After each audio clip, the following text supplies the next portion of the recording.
She was born to paint what others feared to see.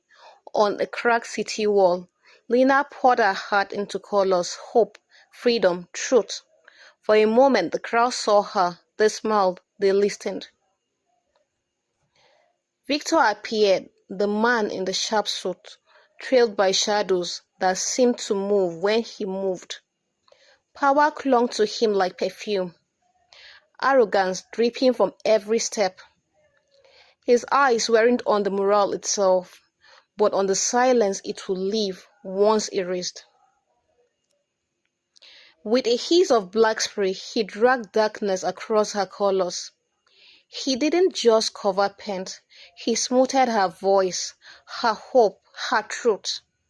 His men laughed as the wall died, but Victor only smirked, a cruel fleeting glance that said without words, "You will never win."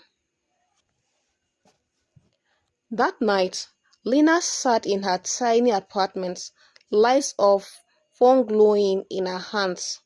Victor's face smirked back at her from the screen. It wasn't the first time he had stolen her voice.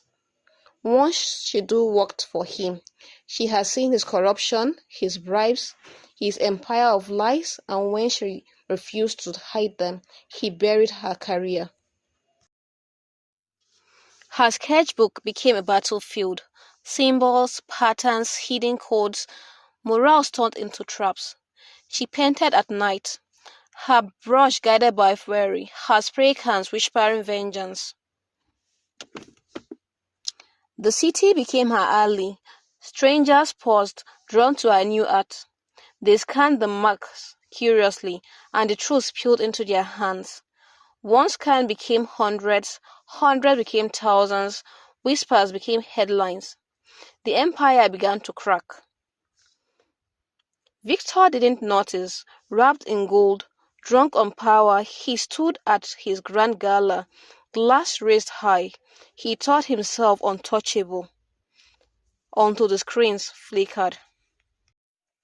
The hall went silent. Then came the voices, the recordings of his threats, the evidence of his crimes, the faces of those he had crushed.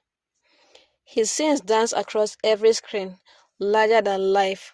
The guests gasped, the whispers rose like fire, and Victor's smirk was gone, as security closed in, dragging him through the same crowd that once worshipped him. His empire collapsed in the eyes of all. But Lena was no longer there. She was already gone, just a shadow in the streets, hoodie pulled tight, a quiet smile on her lips. On a nearby wall, fresh paint gleamed under the city lights. No codes, no secrets, just a single word, bold and defiant: justice.